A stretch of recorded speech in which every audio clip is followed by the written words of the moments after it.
आता एक मोठी बातमी आहे। देशभरात इंडिगो एअरलाइन्सच्या उड्डाणांमध्ये अनियमितता झाल्यामुळे प्रवासी त्रस्त झालेत। देशभरात विमानतळांवर लाखोंच्या संख्येने प्रवाशांचा खोळंबा होतोय।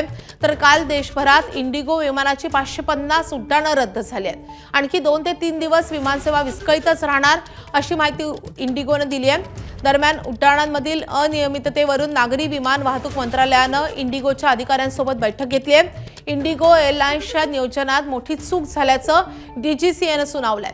दरम्यान 8 डिसेंबरपासून विमान उड्डाणांची संख्या कमी करणार असल्याची माहिती इंडिगोने डीजीसीएला दिली आहे। तसंच 10 फेब्रुवारी 2026 पर्यंत उड्डाणं सुरळीत होतील असं स्पष्टीकरण इंडिगोकडून देण्यात येत आहे।